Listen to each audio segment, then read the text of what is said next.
do do do do do do do. Hey, do do do do do do do do do do do do. Hey, welcome back to Get Enlightenment Quick. And as I've previewed in the first two videos, the mindset, where to go, how to look for them, the dressing of the nice clothes, the car, the attitude, the feisty attitude and stuff like that. But now I'm going to speak about a little bit about techniques on how to get a blesser when you're a male. Now you gotta the first thing I want to talk about is be impressed, but don't be impressed. Now, what do I mean? Like when people of power, you gotta understand something. People of power are surrounded by sycophants. And sycophants are like yes men, but they will leave you, you know what I'm saying? So when they start talking about their ambitions and all that, the things they've succeeded at, you must show genuine, like, I am impressed, but also at the same time, don't be like, no, that's fake, bro. That's fake. And they can smell that. Whether they know it consciously or unconsciously, like a shark, they can smell the blood. They're not going to eat you. That's a weird metaphor, but anyway, that you got to be like, but besides your beauty and your success and what specifically inspired you to do that, like, so I can be curious and understand you. You got to show that intrigue. And it brings me to my next point. Be genuinely interested. Oh my fucking God. Like, I hated this when I was growing up. Like, dude, you go to a fucking sleepover, dog, and then a dude is on his phone, and you're like, are you talking to a bitch? And then you look at his phone, you're like, huh? You talking to another dude? I came over to have fun with you, and you talking to another. I'd understand if it was a chick. I wouldn't tolerate it if it was a chick, but I'd understand. And you talking to another dude, homie? Are you gay or something? Like, there's nothing. I'm not like judging or anything. I'm just making a joke. But seriously, like, though, dog, like that thing when someone and they texting and they smiling more, like they're genuinely happy, and they texting, and you're like, bruh. Like, it don't sit right. It don't sit right. You can even say, I'm bitter. It don't sit right. Show genuine interest with this one. Make them feel like nothing exists. Like, like, it's just us. Just make them us. And it brings me to the next technique is come early to the venue.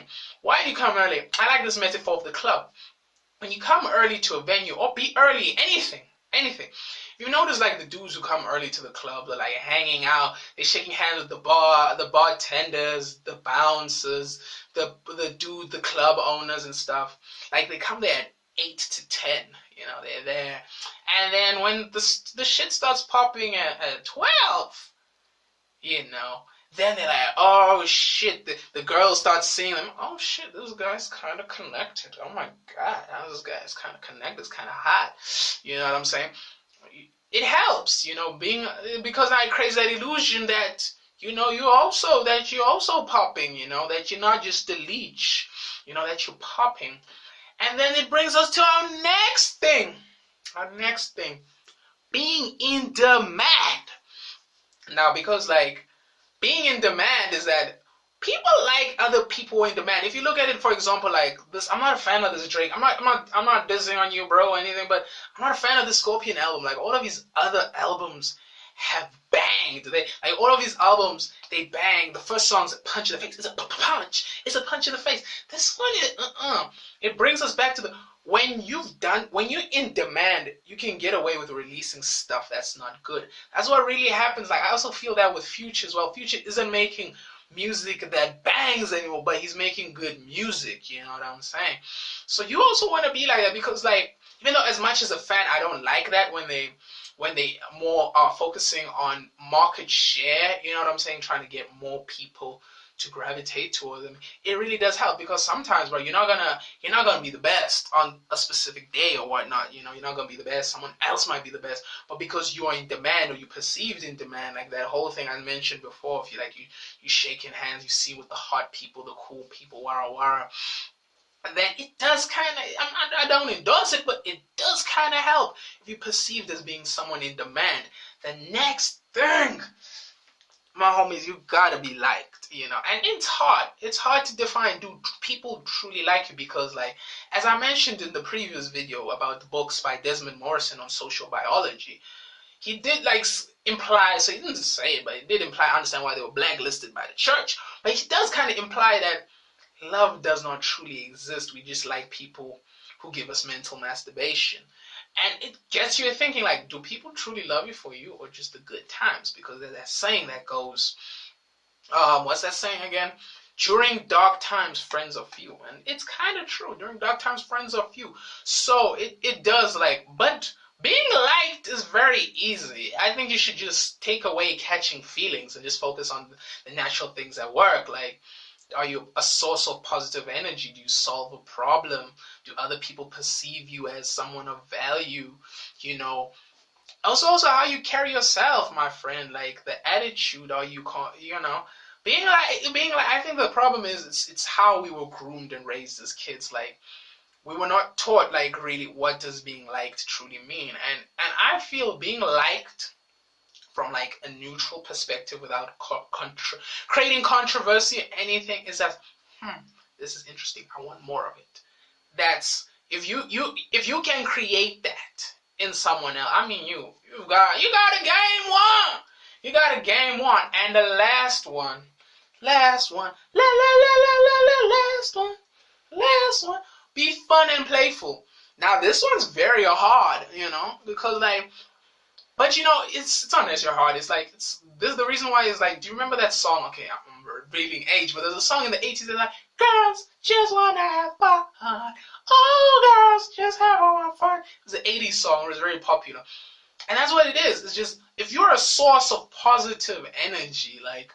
You know, positive. Hence why people go to the clubs. You know, if you're fun and playful, people want to gravitate towards you. It's just how it is. It's just how we're built as people, you know. But if you're struggling to be very fun and playful, you can do this.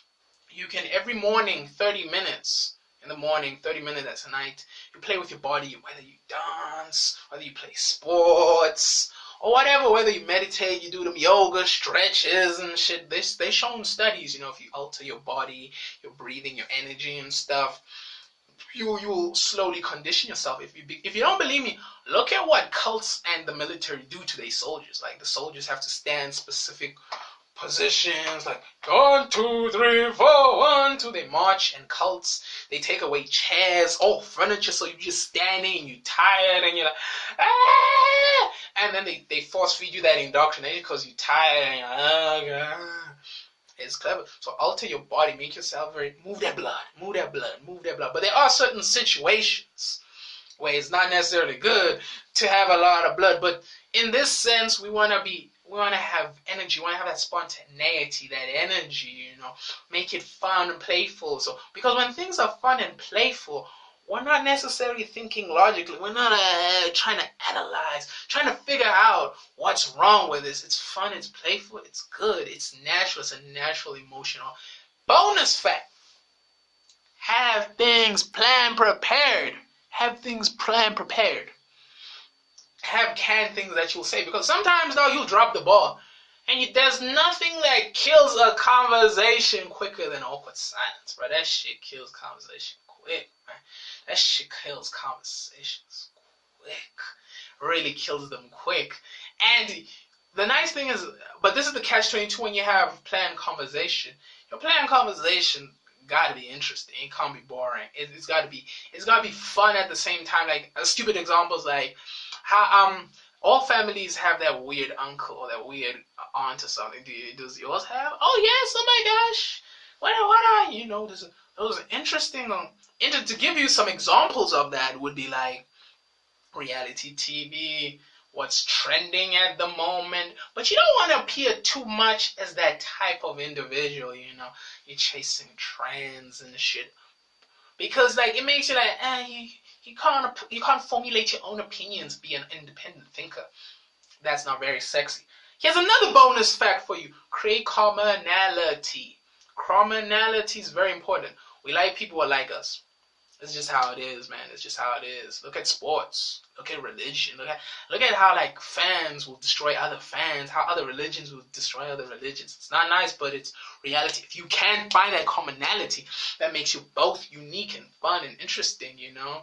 You won, my friend. You've won the race. Everything else does not matter. If you can master commonality, finding whether it's TV shows, perspectives, the more obscure, the better, my friend. Like, the more obscure and weird the commonality, the better.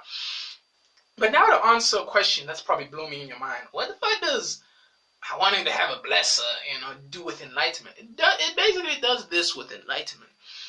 We must travel back in time, in the 1800s, when true enlightenment was discovered. True enlightenment in the sense that people became clever and they realized, oh shit, we're getting exploited here. The kings are exploiting us, the religion, everybody of power is exploiting us.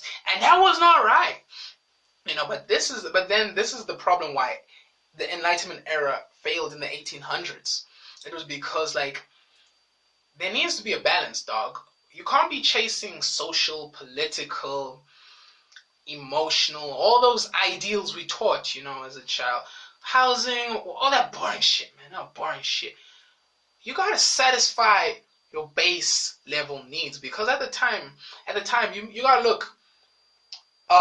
During the French Revolution, that's generally when true enlightenment happened. Most of the people that were shunning that were poor people. You can't be chasing success when your base level, you're still living in a shack. Okay, it sounds messed up how I'm saying it, but don't focus on the words. Don't focus on the words. Focus on the message. You can't change. This is why people fail. You gotta satisfy your level needs, love, shelter. All those things. Those Maslow's hierarchy. You've gotta satisfy your base level needs before you chase these ideals. Because these ideals don't satisfy you. That's why if you look and you analyze Gandhi was broke as hell, but he downgraded his life to the level of being a hobo. He's dressing, all that stuff, and it worked, because he got in touch with what the people wanted. You know what I'm saying? That's also another trick, But that's what I'm saying. True enlightenment isn't this stereotypical thing where, oh my gosh, I see the Matrix and where. It's about truly satisfying yourself in all levels. I love the metaphor of the dice, where you roll the dice and you get a 1. You see a 1, but there's a 6 at the bottom, and there's a 3, there's a 5, and there's a 2 and a 4.